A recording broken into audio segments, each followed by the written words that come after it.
Presidente do STJ critica o desembargador que tentou soltar Lula. Ministra Laurita Vaz rejeita novo habeas corpus e elogia a conduta de Sérgio Moro.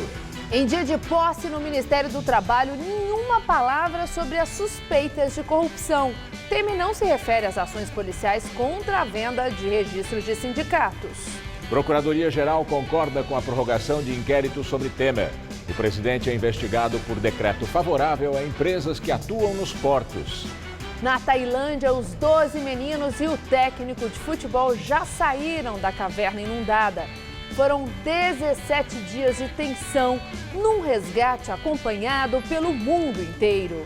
Acaba o sonho da Bélgica de entrar para o clube dos campeões do mundo. A França derrota a seleção que tirou o Brasil da Copa e vai para a grande final. No Dia da Pizza, uma feira em São Paulo apresenta as novidades para o setor. As atrações incluem equipamentos, ingredientes e receitas para dietas especiais. O Jornal da Gazeta volta logo depois do intervalo com essas e outras notícias. Até já!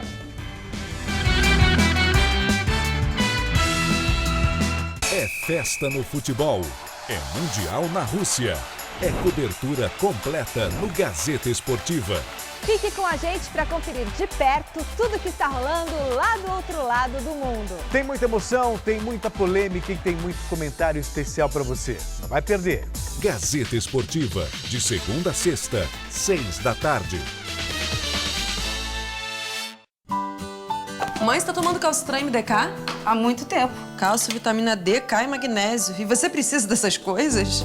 Claro que sim. Na minha idade, eu preciso garantir que o cálcio esteja sendo bem absorvido. Inclusive, você já pode começar a tomar Calcitran D3 para manter seus ossos saudáveis. Ai, mãe, que papo de velho. Ai. Papo de velho. Tchau, filha. Calcitran. Nesse cálcio, eu confio.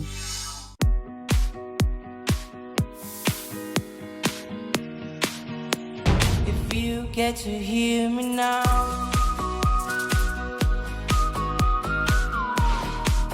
Tigo 2, agora com câmbio automático de última geração. Tigo 2 automático, a imprensa elogia, o test drive convence. Caoa Chery.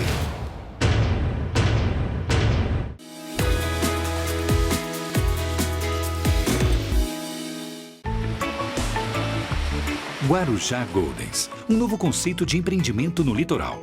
Uma experiência de conforto e bem-estar para a sua família. Vista deslumbrante no melhor do Guarujá. Um resort 6 estrelas para toda a sua vida. Desconto de 15% até 30/4/2018. Guarujá Goldens, para você. Tá a fim de escrever a sua própria história? Que tal dirigir a sua própria vida? Então corre pra cá, que a sua hora chegou. Bem-vindo ao Universo Casper, um lugar certo para você pensar, criar e questionar. Na Casper, razão e emoção se unem para fazer diferente, fazer melhor. E você, aceita o desafio? Tem muita coisa nova te esperando por aqui. Faculdade Casper Líbero, Vestibular 2019, paixão por comunicação. A todo momento. Em qualquer lugar. As notícias não param. E nós estamos de olho em tudo que é relevante. Para você ficar bem informado. Jornal da Gazeta, edição das 10, de segunda a sexta.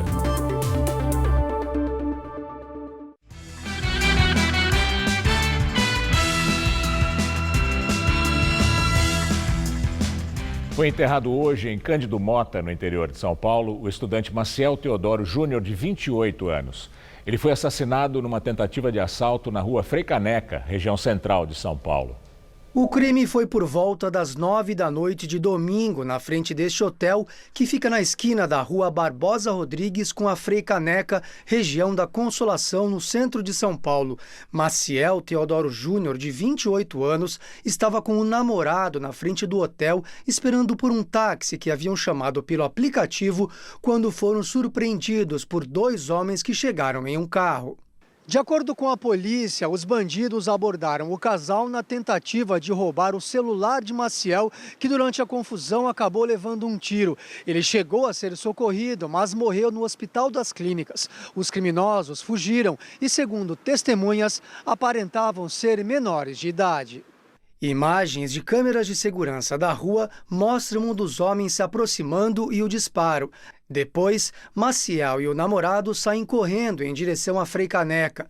Essas imagens mostram um homem prestando os primeiros socorros a Maciel. O jovem estava no último ano do curso de Direito em Assis, no interior de São Paulo, onde morava. Ele veio à capital para passar o feriado com o namorado.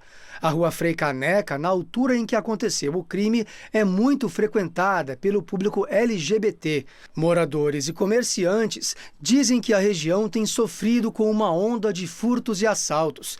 De acordo com a Secretaria da Segurança Pública, entre janeiro e maio desse ano, a delegacia do bairro registrou 1.225 roubos, uma média de 8 casos por dia. É uma rua que é bastante movimentada, mas apesar de ser movimentada, mas assaltos é constante aqui, né? É muito inseguro, a gente não consegue sair à noite. Depois das 7 horas eu não saio da minha casa nem para vir na igreja. A Câmara de São Paulo demitiu o segundo servidor este ano por assédio sexual. O nome dele não foi divulgado. O homem assessor de um vereador foi denunciado por 4 vítimas, todos homens que prestam serviço terceirizado ao Legislativo Municipal. A investigação interna confirmou 3 dessas acusações. Depois de ser considerado culpado, ele pediu a exoneração do cargo, que foi negada. Ao final do inquérito, ele foi demitido e a decisão publicada no Diário Oficial. Agora, o assessor não poderá mais ser contratado como servidor municipal.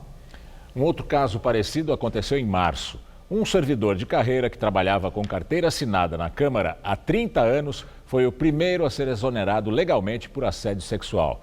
Ele oferecia dinheiro em troca de sexo para as mulheres que trabalhavam no setor de serviços gerais. O nome dele também não foi divulgado. Nesse caso, as denúncias chegaram à presidência da Câmara em setembro do ano passado. Os casos são investigados também pela Polícia Civil. Mesmo na solitária, ex-ministro de Temer, Gedel Vieira Lima, do MDB, é advertido pelos carcereiros. O ex-articulador político de Temer tem se recusado a comer parte das 4 refeições diárias. Ele exige o acesso a uma cantina que fica em outra ala do presídio. O ex-ministro também se recusa a sair para o banho de sol. Gedel está preso desde setembro do ano passado após a descoberta do apartamento com 51 milhões de reais em caixas e malas em Salvador. Ele é réu no Supremo, junto com o irmão Lúcio Vieira Lima e com a mãe, Marluce. Atualmente, Gedel está no isolamento. Ele já ficou na solitária 10 dias por desacatar carcereiros e agora foi punido de novo por mau comportamento. A justiça apura ainda o uso de remédios não prescritos dentro da cela dele. Além do caso do dinheiro em Salvador, Gedel é alvo de uma outra ação. Ontem, se tornou réu por improbidade administrativa.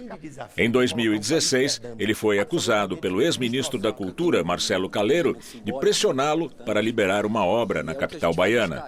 O prédio em que Gedel tem um apartamento estava embargado pelo Instituto do Patrimônio Histórico e Artístico Nacional, órgão do Ministério da Cultura. A Justiça Federal aqui em São Paulo marcou o interrogatório na Lava Jato do ex-diretor da Dersa, Paulo Preto, ligado ao PSDB.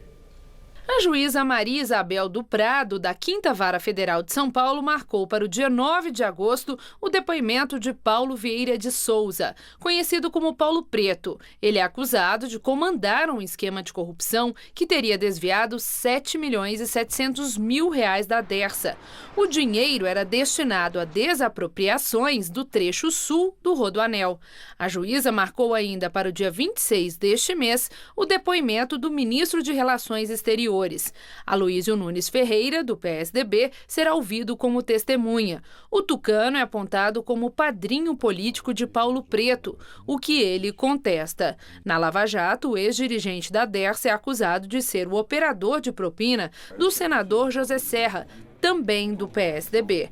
Os dois são alvos de um inquérito no Supremo e negam todas as acusações. Depois de uma série de denúncias de corrupção no Ministério do Trabalho, o presidente Temer dá posse ao novo ministro. Caio Vieira de Mello é ex-vice-presidente do Tribunal Regional do Trabalho da Terceira Região. Atualmente era consultor no escritório de advocacia Sérgio Bermudes, onde também trabalha a mulher do ministro do Supremo Tribunal Federal, Gilmar Mendes. Vieira de Mello entra no lugar de Elton Iomura, que pediu demissão depois de ser alvo da Operação Registro Espúrio. Na posse, o novo ministro disse que vai atuar tecnicamente e não politicamente. Com a queda do petebista, na semana passada assumiu interinamente o ministério o ministro da Casa Civil, Eliseu Padilha, fiel aliado de Temer. Elton Iomura é acusado de ser o testa de ferro de caciques do PTB. A polícia apura o pagamento de propina para a liberação de registros sindicais dentro do ministério. Essa é a terceira troca no comando do Ministério do Trabalho no governo Temer. Antes de Iomura, Temer havia escolhido a deputada federal Cristiane Brasil, filha do presidente do PTB, Roberto Jefferson. Mas ela foi impedida de assumir por causa de condenações na Justiça do Trabalho. Cristiane e o pai também são alvos da Operação Registro Espúrio. Ao dar posse ao novo ministro, o presidente não falou sobre os escândalos que envolvem o ministério. Disse apenas que o emprego é a prioridade. O ministro Caio Vieira de Mello é um nome de grande experiência. Na verdade, acumula um conhecimento valiosíssimo neste momento em que a necessidade maior do brasileiro e, portanto, a prioridade do nosso governo é precisamente o emprego. A Procuradoria-Geral da República enviou parecer ao Supremo concordando com o pedido da Polícia Federal de prorrogação por 60 dias da investigação do inquérito dos portos. O caso envolve o presidente Michel Temer, aliados dele e empresas do setor portuário. O objetivo é saber se a edição de um decreto foi realizada para beneficiar empresas que atuam no Porto de Santos. O parecer apresentado pela PGR foi encaminhado para a presidente do STF, a ministra Carmen Lúcia, que está de plantão durante o recesso do Judiciário. O presidente do Superior Tribunal de Justiça, ou melhor, a presidente do Superior Tribunal de Justiça, negou o pedido de liberdade e Lula vai continuar preso em Curitiba. O habeas corpus negado foi apresentado por um advogado que não faz parte da defesa do petista. A corte recebeu mais de 140 pedidos de liberdade de Lula. O imbróglio jurídico começou no domingo. Primeiro, o desembargador que estava no plantão no Tribunal Regional Federal da 4ª Região em Porto Alegre, Rogério Favretto, determinou a soltura do ex-presidente após análise de um habeas corpus apresentado por 3 deputados federais do PT. Favretto foi indicado ao cargo pela ex-presidente Dilma. Antes, trabalhou no governo Lula. Depois da primeira decisão do desembargador, o juiz Sérgio Moro, após ser citado, mandou a Polícia Federal não libertar o petista. Ordenou que a PF esperasse por uma decisão do relator do caso no TRF, Gebran Neto. Disse que Favretto não era competente para decidir a questão. Depois da ordem de Moro, Rogério Favretto mandou novamente a PF libertar Lula. Já o desembargador Gebran Neto foi contra. Em nova decisão, Favretto reafirmou o posicionamento e mandou a PF colocar Lula em liberdade. O impasse foi resolvido pelo presidente do TRF, Thompson Flores. Após o pedido do Ministério Público Federal, decidiu por manter o ex-presidente preso. Agora, ao negar o habeas corpus, a presidente do STJ, a ministra Laurita Vaz, recordou que a 8ª turma do Tribunal Regional Federal da 4ª Região em Porto Alegre foi unânime ao determinar a execução provisória do ex-presidente. Ela lembrou ainda que o próprio STJ já tinha negado um pedido de liberdade do petista em março e que em abril o STF também fez o mesmo. A ministra criticou a decisão de Rogério Favretto. Segundo ela, o desembargador causou perplexidade e intolerável insegurança jurídica e afirmou que ele era incompetente para decidir a questão. Segundo Laurita Vaz, houve tumulto processual sem precedentes na história do direito brasileiro. A presidente do STJ ainda saiu em defesa de Sérgio Moro. De acordo com a ministra, após a esdrúxula situação processual, o juiz agiu corretamente ao evitar que Lula fosse solto. Com a decisão do Superior Tribunal de Justiça, Lula seguirá preso na Polícia Federal em Curitiba, onde está desde o dia 7 de abril. Ele cumpre a pena de 12 anos e 1 mês pelo caso do triplex em Guarujá. O Conselho Nacional de Justiça abriu procedimento para apurar a conduta do juiz Sérgio Moro e dos desembargadores do TRF4, Rogério Favretto, que mandou soltar Lula, e de Gebran Neto, que determinou que o petista continuasse preso. O procedimento é uma investigação preliminar. Caso a Corregedoria constate alguma irregularidade, deve mandar o caso para votação no plenário do CNJ, que pode então decidir pela abertura de um processo disciplinar contra os magistrados. A punição mais severa nesse caso seria a aposentadoria compulsória, quando o juiz perde o cargo, mas mantém o salário. E agora vamos ao comentário de política com o José Neumani Pinto. A nota da ministra Laurita Vaz, presidente do Superior Tribunal de Justiça, é muito dura em relação ao desembargador Rogério Favretto, mas ela tinha que agir mais. O que o desembargador Rogério Favretto fez foi desmoralizar completamente a justiça, colocar a justiça brasileira no pior lugar em que ela já esteve, arrastar a justiça brasileira na lama. Então, fazer uma repreensão, dizer que ele é incompetente, que provocou o maior tumulto no judiciário, não resolve muito. O que acontece é que a justiça está realmente provocando enorme insegurança jurídica num momento de crise em que ela tinha que ser usada para pacificar. O Rogério Favretto é apenas um desembargador analfabeto, entre muitos. Isso ele demonstrou no texto do seu alvará de soltura do Lula, escrito em péssimo português, que me fez até imaginar que um desembargador não poderia ter um português tão ruim, então, que pudesse ter, já que era uma tramóia, que pudesse ter sido escrito por algum deles, lá o Valdir Damuz, ou o Paulo Pimenta, ou o Paulo Teixeira, né? Bom, mas eu não posso afirmar isso. O que eu posso dizer é o seguinte: Paulo Pimenta, Paulo Teixeira e Valdir Damuz teriam que ser processados por quebra de decoro na Câmara dos Deputados. O Rogério Favretto, por ter causado esse tumulto também. Mas ele não é o primeiro juiz de altos tribunais que desafia decisões colegiadas. Todo dia, o ídolo dele, o Toffoli, faz isso no Supremo, seguido de Gilmar, seguido de Marco Aurélio, que desafiam, até Celso de Mello, desafiam a maioria de 6-5, que decidiu pela possibilidade de prisão em segunda instância. O juiz Sérgio Moro, que foi violentamente criticado na tribuna do Senado por Gleisi Hoffmann, uma senadora histérica, que também por isso poderia responder um processo de quebra de decoro, ele fez o que ele tinha que fazer, não é que ele se meteu. O Favretto fez um despacho tão absurdo que disse que ele era autoridade coatora, e o Lula foi preso pelo Tribunal Regional Federal da 4ª Região, que mandou o Sérgio Moro prender. Então ele não era autoridade coatora e ele tinha que explicar isso. Além do mais, ele livrou a Polícia Federal de um problema terrível, né?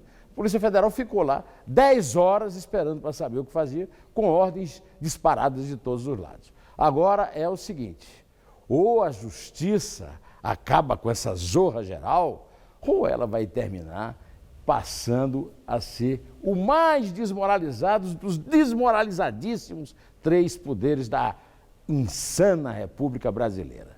Bom, eu volto quinta-feira, direto ao assunto. Até. Daqui a pouco, Maria Lídia Flandoli entrevista Mário Covas Neto, vereador e pré-candidato ao Senado pelo Podemos. Eles vão falar sobre as eleições de outubro. 10 de julho é o Dia Nacional da Pizza. O Brasil é considerado o segundo maior consumidor do mundo, com 1 milhão de unidades comercializadas diariamente. Mais de 570 mil pizzas só no estado de São Paulo, perde somente para os Estados Unidos. Pensando no faturamento por trás dessa paixão nacional, uma feira aqui em São Paulo reúne as principais novidades do setor. Tem até receita para dietas especiais. Quem entra na feira logo se depara com uma enorme pizza de 40 metros de comprimento, toda decorada com as bandeiras dos 32 países participantes da Copa do Mundo. Uma homenagem ao Mundial que está quase terminando. E, é claro, ao Dia da Pizza, comemorado hoje. A data surgiu a partir de um concurso em São Paulo para eleger as melhores receitas do estado.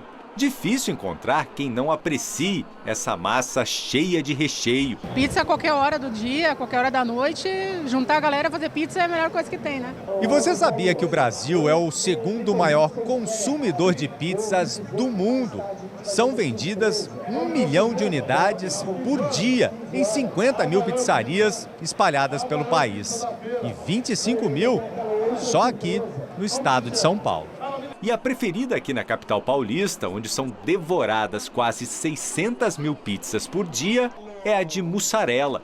A boa notícia é para quem não pode comer de tudo e tem intolerância a certos alimentos, que contêm glúten e lactose, por exemplo. Eu procuro sempre acrescentar farinhas diferenciadas, batata doce, farinha de grão de bico, ficam crocantes e, além de tudo, saborosas, porque tem um sabor diferenciado. Na Expo Pizzaria tem de tudo para quem sonha em entrar para o ramo.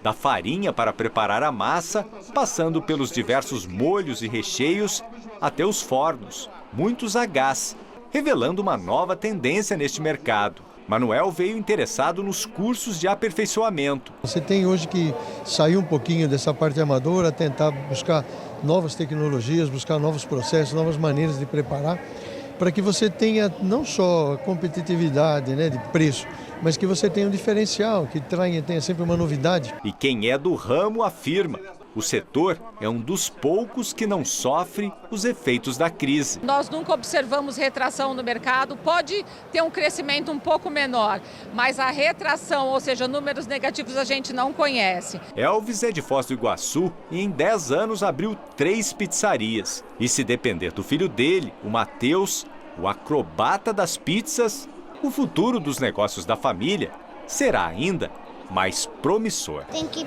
segurar ela e jogar girando no ar, pegar com a outra mão, jogar e repetir. Não é muito fácil não, né? Não. A 8ª edição da feira, que é destinada a profissionais do setor, vai até amanhã no pavilhão de exposições do IMB. A entrada custa R$ 50. Hoje, dia de semifinal da Copa do Mundo, nossa equipe foi ver como está o ânimo dos torcedores e dos comerciantes, depois que o Brasil deu adeus à Copa. Ah, gente, acabou a brincadeira, chega disso, principalmente horário de trabalho, acabou. Agora, guardar tudo daqui 4 anos. O pessoal estava animado, todo mundo tinha fé que ia ganhar. Hoje está uma tristeza, sabe? Como dia seguinte do enterro, tá todo mundo chateado, para baixo. Mas fazer o quê? Sei lá, né? A região da Rua 25 de Março, que em dia de Jogo do Brasil ficava vazia, com lojas fechadas, já retomou a rotina. Ninguém mais nem aí para a Copa. E mesmo com prateleiras ainda cheias de camisetas, perucas, chapéus, cornetas, venda quase zero. Quando alguém leva um produto verde e amarelo para casa, esquece. Nada a ver com futebol. Não é pro jogo, moça, é pra uma encenação que vai ter. Então acabou a Copa mesmo. Acabou a Copa. Nem promoção dá pra comprar. Para daqui 4 anos? Ah, não dá não. Quanta gente já não tinha se programado para terça-feira estar aqui à tarde no bar vendo o jogo da Copa do Mundo, só que não deu pro Brasil. Então, o que aconteceu? As casas que estavam sempre lotadas estão assim tranquilas, com mesa para escolher. Hoje está tranquilo, estamos fazendo uma programação para que as pessoas venham. E quem estava no bar então? O Julian, este francês com sobrenome belga, muito bem resolvido para quem torcer e com um chefe, bem legal. Tô torcendo para a França, obviamente. E meu chefe, ele entende que para o jogo da França eu tenho que assistir que não seja no lugar do trabalho. Mas veja bem, se em campo tinha a Bélgica, que tirou o Brasil da Copa, e a França, que já fez exatamente a mesma coisa com a gente, aliás, 2 vezes, e também Croácia e Inglaterra, pra quem torcer?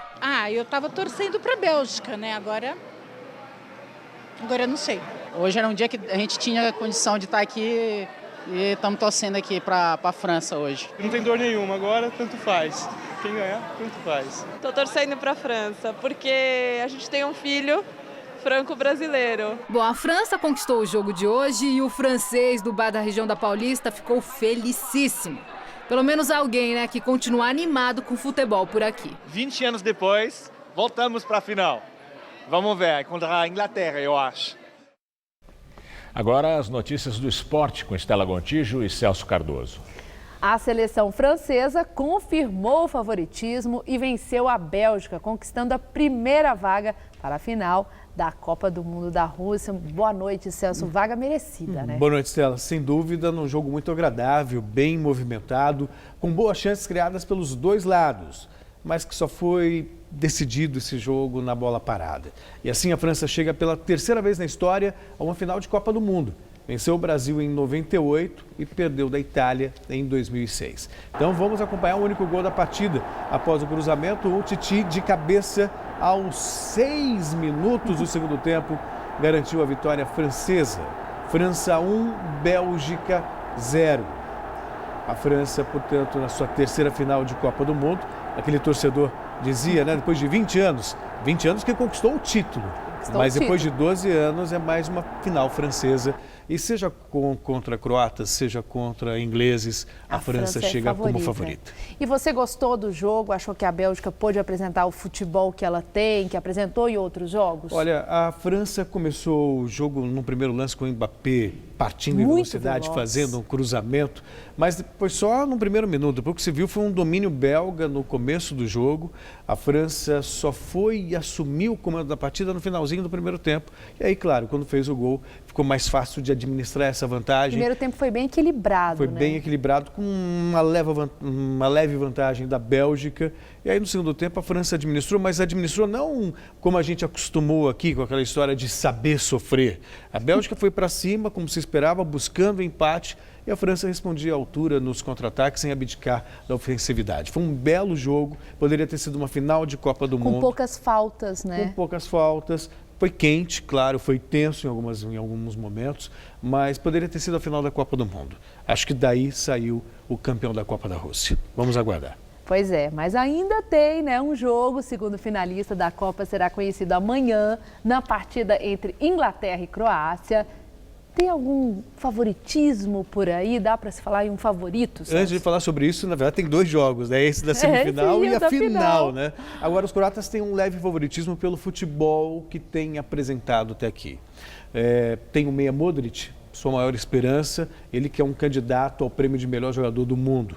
Do outro lado, a Inglaterra aposta no peso da tradição. E já foi campeão do mundo, e isso conta muito, né? Sem falar na força do Harry Kane, autor de 6 gols até aqui, principal artilheiro da Copa do Mundo. Amanhã em Moscou, às 3 da tarde, horário de Brasília, eles brigam por um lugar na decisão. Depois da dura classificação diante da Rússia nos pênaltis, a motivação da Croácia aumentou ainda mais após a seleção voltar a uma semifinal de Copa depois de 20 anos. Para boa parte da imprensa, o feito croata é visto como uma surpresa, mas no ponto de vista do técnico Zlatko Dalic, a história não é bem assim. Nós não deveríamos nos surpreender com o fato da Croácia estar entre as 4 melhores seleções do Mundial, dada a qualidade dos jogadores, que aliás foi comprovada. Esta geração tem sido subestimada faz tempo por causa dos resultados ruins, mas eles mostraram suas habilidades quando foi importante nesta Copa do Mundo. Titular em todos os jogos do Mundial, o lateral versálico sofreu uma lesão no joelho esquerdo no jogo contra os russos e está fora.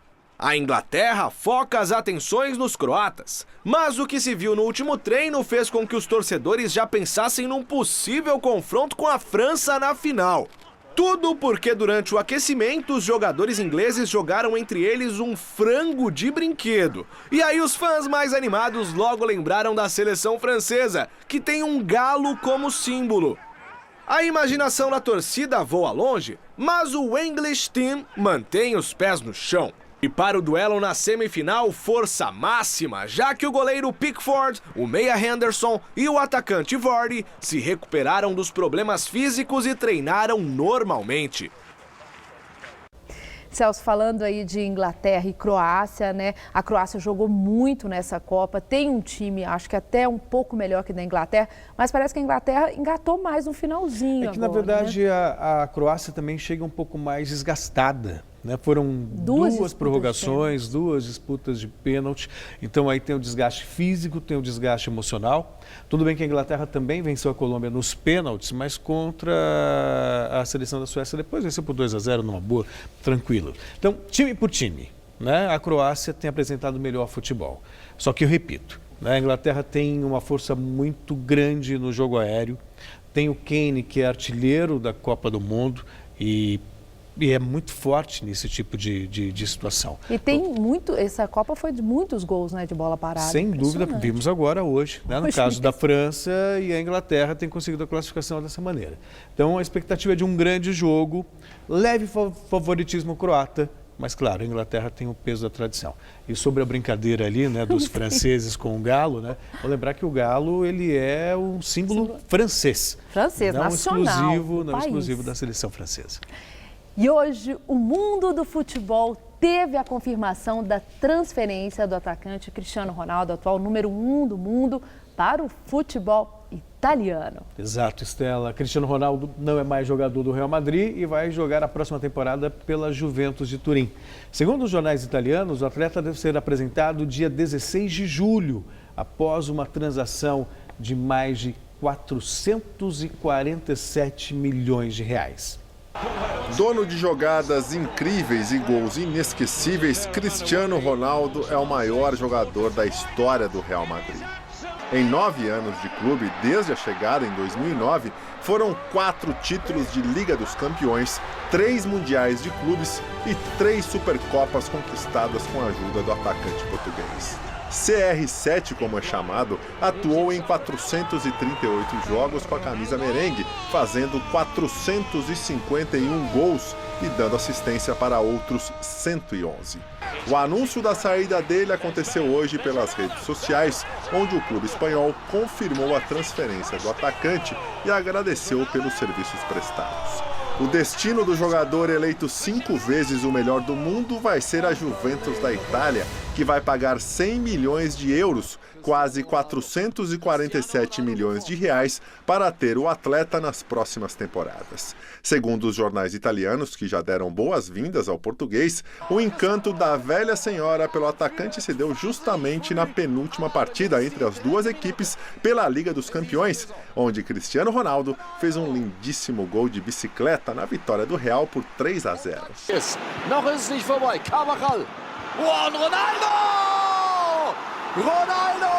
Ein super Tor! Cristiano! Na carta de despedida aos torcedores espanhóis, Cristiano Ronaldo disse que é chegada a hora de um novo ciclo de vida e que ele mesmo pediu para ser transferido de clube, mas que vai eternamente sentir falta da camisa merengue e do Santiago Bernabéu, palco de tantas glórias e apresentações magistrais do português.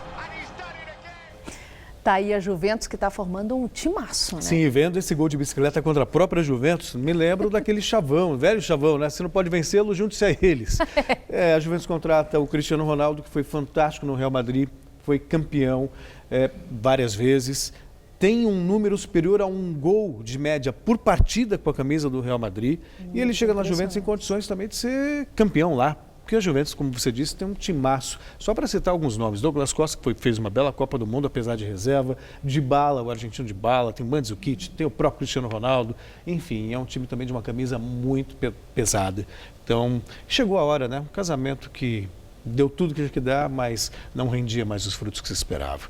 O Cristiano Ronaldo já tinha dado a deixa, assim que ele ganhou a Liga dos Campeões da Europa. Ele falou que queria sair. Ele disse que ele ia pensar a vida dele e que ia avaliar se continuava ou não. Chegou a hora de ir embora. Faz parte. Tá bom, Celso. Muito obrigada. Boa noite. Até amanhã. Com você, Gamberini. Na Tailândia, foram salvos todos os adolescentes e um adulto que ficaram mais de 2 semanas presos numa caverna inundada. Eles têm pneumonia e vão ter que se readaptar à luz depois de tanto tempo no escuro. O grupo com garotos entre 11 e 16 anos e o técnico de 25 anos estava preso desde o dia 23 de junho, quando entraram na caverna para se proteger do mau tempo e acabaram ilhados pela água. Eles só foram encontrados 9 dias depois por mergulhadores. A opção de retirada considerada mais arriscada só foi possível porque a chuva diminuiu e bombas instaladas na superfície tiraram muita água da caverna. O resgate bem-sucedido rendeu elogios aos mais de 1.000 envolvidos na operação. A primeira-ministra britânica Theresa May e o presidente dos Estados Unidos elogiaram a bravura dos garotos e o excelente trabalho dos resgatistas. Médicos do hospital a 70 quilômetros da caverna afirmam que os meninos têm pneumonia por causa da umidade, além da saúde fragilizada com um longo jejum forçado. O grupo vai ficar em quarentena para evitar novas infecções e vai passar por uma readaptação à luz, depois de 17 dias na caverna. Equipes de resgate do Japão continuam a busca de sobreviventes depois das fortes chuvas que já causaram 155 mortes e deixaram mais de 50 desaparecidos no oeste do país. Milhares de pessoas deixaram suas casas por causa de enchentes e deslizamentos. Mais de 8.000 continuam em abrigos do governo. Os sobreviventes ainda enfrentam riscos de saúde com o calor que atinge o país e a falta d'água. Mais de 200.000 casas ainda estão sem abastecimento. A forte chuva que atingiu o Japão de sexta-feira a domingo veio com um tufão, o que aumentou a destruição. Anualmente, em média, 6 tufões atingem o arquipélago japonês entre julho e outubro. O centro-sul do Brasil está gelado por causa da chegada de uma forte massa de ar polar. Em algumas cidades do sul chegou a nevar, com termômetros marcando 0 grau. O fenômeno ocorreu em municípios da Serra Catarinense. Em Urubici, a neve foi mais intensa e chegou a 3 centímetros. Campos e estradas ficaram brancos. Nesse vídeo, uma placa de trânsito ficou totalmente coberta. Em Morro das Torres, em Urupema, a sensação térmica, por causa dos ventos, era de menos 9 graus. Segundo os meteorologistas, o frio continua e pode gear na região, mas a neve não deve cair mais. E por aqui também parece que agora o inverno chegou. Hoje nós tivemos a tarde mais fria do ano. Segundo o Instituto Nacional de Meteorologia, o Mirante de Santana, na Zona Norte, registrou 15 graus. Mas em várias áreas da cidade, como no aeroporto de Congonhas, por exemplo, a sensação térmica chegou a apenas 8 graus. Parece que vai fazer mais frio, segundo os meteorologistas. Amanhã podemos bater esse recorde. Vamos ver os detalhes da previsão com Luciana Magalhães.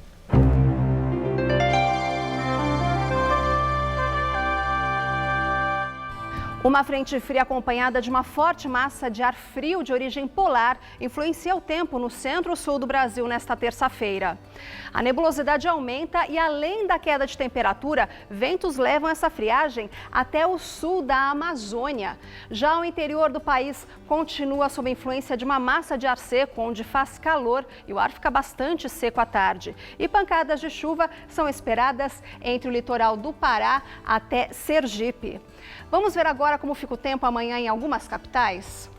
Olha, no Rio de Janeiro, chuva e queda de temperatura com máxima de 21 graus. Em Brasília, o ar continua seco com máxima de 26. Em Porto Alegre, céu mais encoberto e máxima de apenas 16.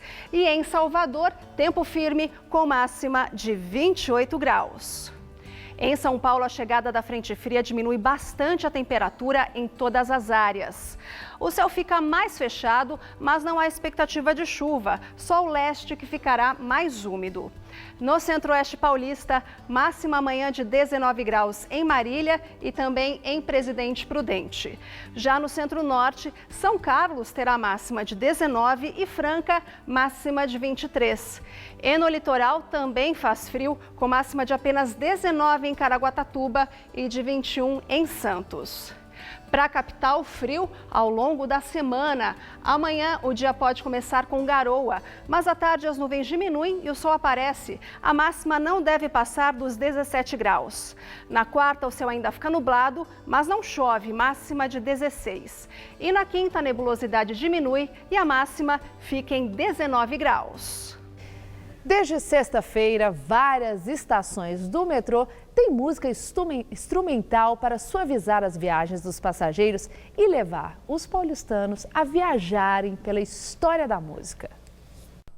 No vai e vem apressado, tem gente que nem percebe a novidade. A música, é verdade, a gente passa tão desapercebido que a gente não presta atenção. É verdade, tá tocando a música. A gente chega tão alvoroçado aqui que não percebe. Mas eu acho que eles deveriam aumentar um pouquinho mais. O volume é baixo mesmo, ritmo suave, som instrumental. Fica bem mais agradável. No sentido de tranquilidade, a gente sai um pouco desse estresse, barulho que a gente escuta, né, diariamente. Mas é maravilhoso você ter contato com a música, ouvir, tipo, tô indo trabalhar e ouvir música é muito bom. O metrô diz que a intenção é essa mesma, entreter, relaxar.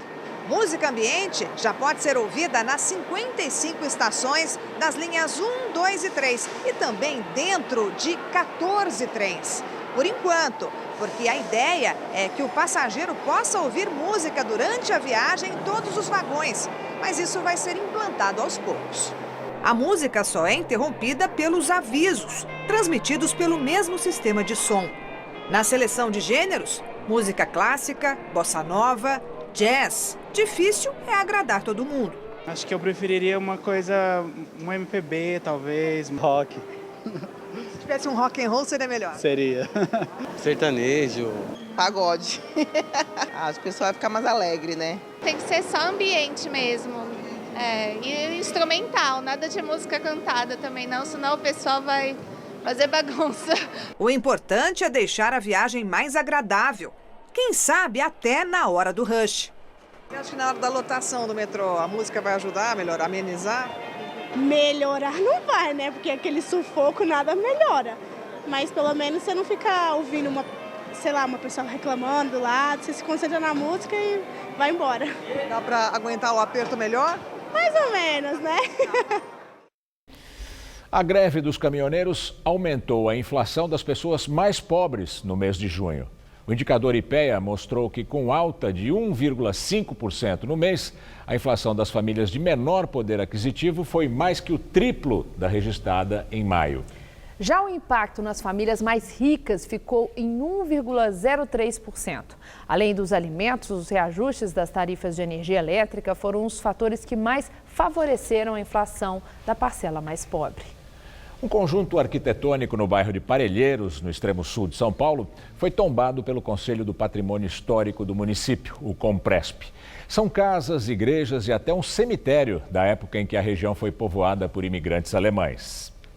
A data está em algarismo romano, 1898, ano de inauguração da Capelinha de Santa Cruz. A senhora sempre assiste missa aqui? Quarta e sexta. Ao redor da igrejinha, acabou se desenvolvendo o que hoje é o centro do bairro de Parelheiros, no extremo da zona sul da capital.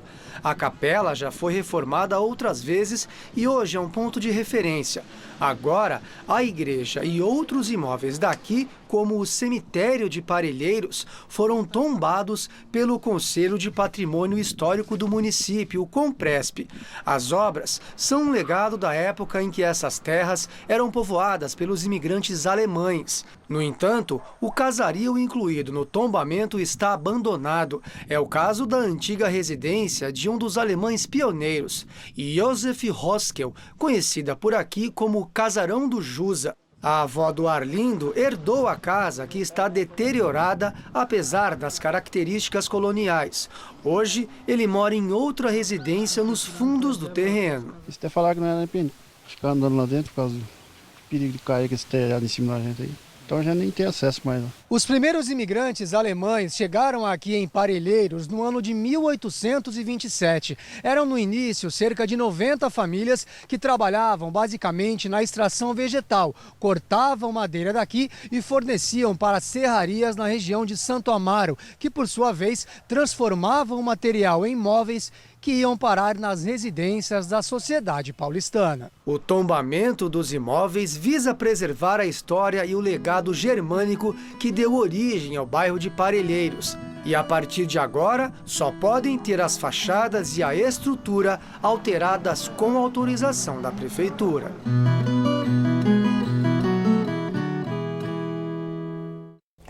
A corrida eleitoral para o Senado, na entrevista do dia com Maria Lídia Flandoli.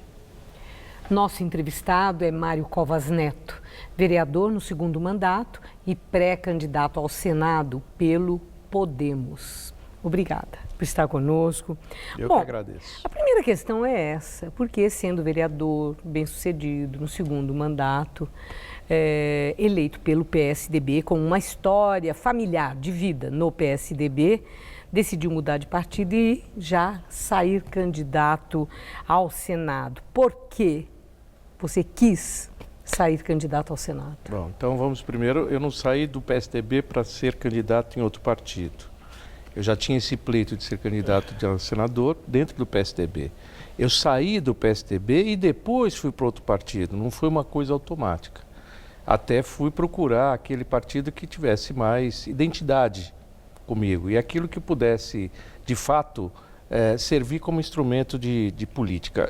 Veja, o PSDB para mim perdeu toda a sua identidade ao longo do tempo e o Podemos é um partido muito pequeno e eu acho que eu posso influenciar para que ele seja aquele partido que o PSDB foi um dia.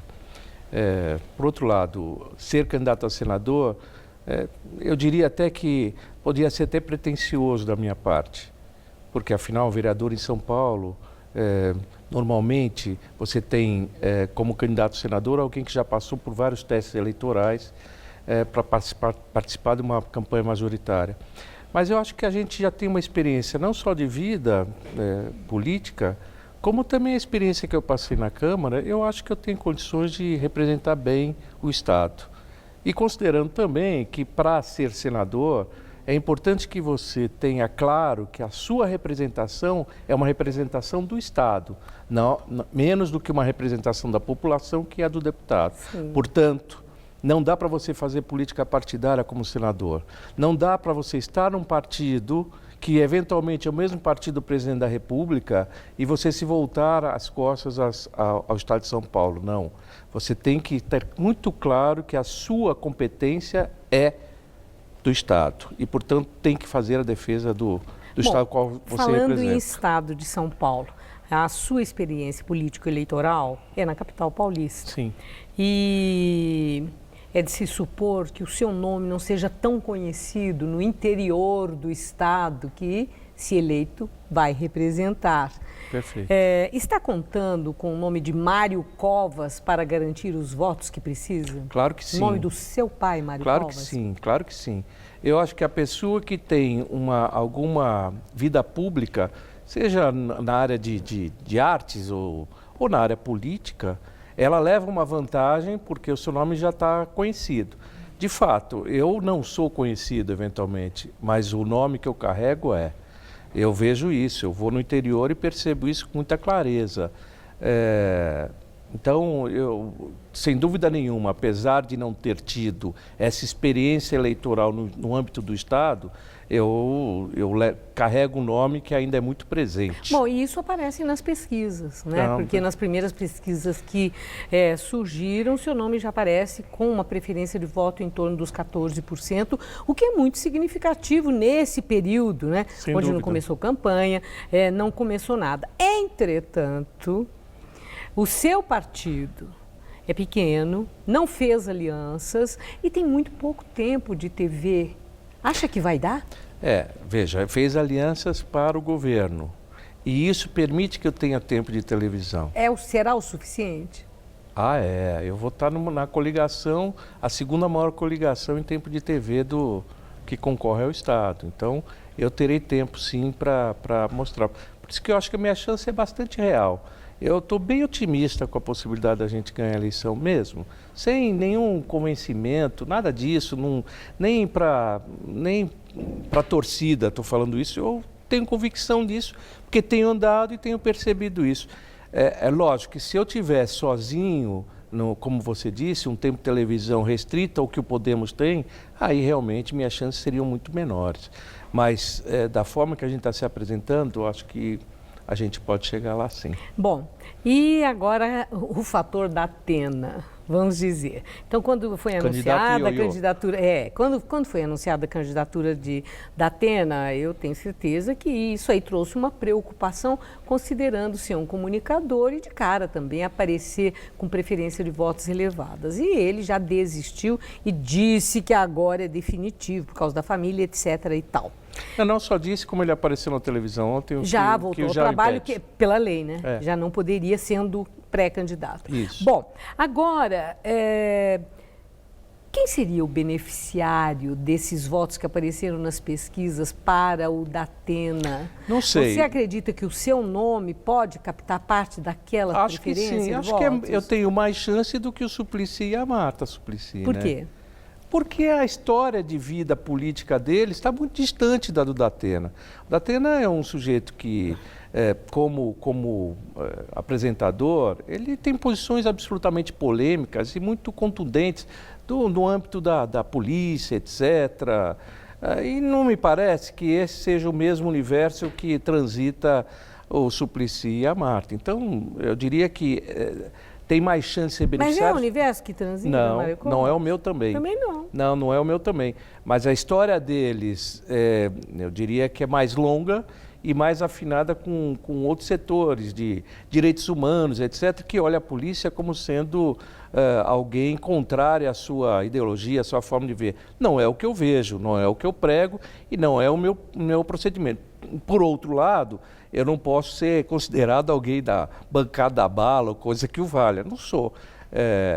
Não sei para onde esse voto vai. Até porque eu percebo o seguinte, alguém que vem como ele, que não é da área política, ele acaba tendo a preferência muito mais voltada ao quadro que ele representava do que propriamente às posições políticas dele. Até porque as posições políticas dele é difícil da gente saber, porque afinal ele ficou muito tempo no PT e foi para o DEM. Quer dizer, não há nada mais contraditório politicamente do que essa mudança. De qualquer forma, eu não sei para onde vai, eu acho que a campanha é muito longa. Essas mesmas pesquisas que você citou, aparece mais de 50% dos eleitores sem ter escolha nenhuma, apesar de ser duas candidaturas. Então, eu acho que tem muito espaço para crescer e eu acho que o quadro, ao final da eleição, vai ser um pouco diferente do que se apresenta agora. Bom, agora o seu nome foi aí cogitado com certo entusiasmo por aliados do governador Márcio França, para ser o vice de Márcio França. Muito bem. Mário Covas aceitaria? Não, eu acho o seguinte, depende de uma coisa. Eu estou muito empenhado na campanha do Álvaro Dias para presidente. Mas quando diz depende, aí já passou a ideia que aceitaria. Então, eu vou concluir, aí você vai entender o ponto que eu quero chegar. Eu estou muito empenhado na campanha do Álvaro Dias a presidente. Acho que ele hoje é o quadro mais importante e mais interessante para exercer a presidência da República. Se significar um apoio ao Álvaro Dias importante, algo que para a candidatura dele seja importante, eu não tenho dúvida que eu faço isso. Mas da minha preferência, não. Eu continuo como candidato a senador. Está marcada a data para a convenção? Dia 22. Agora, dia 22 é que tudo isso vai ficar definido. Mas eu diria que hoje a chance disso acontecer, de ser vice, é absolutamente remota. Bom, é possível que Álvaro Dias atenda ao pedido, ele foi conversar com o Fernando Henrique, reuniu, esse centro democrático e reformista está querendo que haja uma união de partidos para a escolha de um único candidato que tenha chance de vitória para representar esses partidos. Acredita na possibilidade de Álvaro Dias desistir em torno dessa ideia para apoiar um outro nome que tenha mais chance do que ele? Ele não coloca aí a candidatura dele como absolutamente irreversível. Ele tem a preocupação, que é a preocupação de alguns setores mais responsáveis, que acreditam que, polarizando entre esquerda e direita, como está se colocando, o país vai continuar numa estabilidade política muito permanente. Então, o ideal era você encontrar uma candidatura que fosse capaz de congregar mais. Se esse nome é do Álvaro Dias, muito bem. Se esse nome for de outro, e se chegar a essa conclusão, ele não tem nenhum problema em sair fora. Agora, sair fora para ser vice, etc., ele já anunciou também de que esse não está nos planos dele. De ninguém, isso ele falou mesmo. Não está mesmo. A última questão, muito rapidamente. Pois não. Se acontecer tudo isso na eventualidade de um segundo turno, sem a presença de Álvaro Dias, entre Bolsonaro e Geraldo Alckmin, quem, Mário Covas? Não, Geraldo Alckmin, sem a menor dúvida, lógico. Eu te digo que tem que ter alguém que seja capaz de unir mais. Geraldo Alckmin tem muito mais condições de unir do que Bolsonaro. Bolsonaro representa exatamente você, amanhã, ter um país comandado por alguém que representa parte do país. Então, não dá. Muito obrigada. Uma boa noite. Eu que agradeço. Boa noite. Gamberini. O presidente argentino, Maurício Macri, anunciou hoje o congelamento dos salários dos funcionários públicos até o fim do ano que vem. Ele quer economizar 2 bilhões e 800 milhões de reais. Macri suspendeu a compra de veículos oficiais, diminuiu a verba de viagens para o exterior, cortou bonificações de funcionários e novas contratações. No mês passado, o governo pediu um empréstimo de 50 bilhões de dólares ao FMI para tentar manter a estabilidade econômica na Argentina. Nos Estados Unidos, o presidente Donald Trump indicou um novo juiz conservador para a Suprema Corte. Brett Kavanaugh, de 53 anos, deve ocupar a cadeira do juiz mais moderado que ele, Anthony Kennedy, que se aposentou. Se a indicação de Kavanaugh for aprovada pelo Senado, a Suprema Corte americana terá maioria conservadora por mais de uma geração. Com isso, decisões como a legalização do casamento homossexual e outros direitos garantidos aos gays, o sistema de cotas raciais na universidade, o seguro-saúde de baixo custo para os pobres, provavelmente serão revertidos. O presidente da Guatemala, Jimmy Morales, foi acusado pelo Ministério Público do país de abuso sexual contra mais de uma dezena de mulheres. A denúncia foi apresentada pelo ex-ministro das Relações Exteriores, Edgar Gutierrez. Apesar de ter formalizado a denúncia, ele disse não ter apresentado provas nem identificado as vítimas de Jimmy Morales para não constrangê-las ainda mais. Foi aberta uma investigação e, se forem encontrados elementos para acusação, Morales poderá perder a sua imunidade, mas para isso será necessário o aval de 105 dos 158 deputados. O Jornal da Gazeta termina aqui. A edição de hoje pode ser vista no site do Jornal da Gazeta. Uma boa noite para você. Boa noite e até amanhã. Próximo domingo, 11 da noite, em Hora do Voto, Maria Lídia entrevista o pré-candidato à presidência da República pelo MDB, Henrique Meirelles.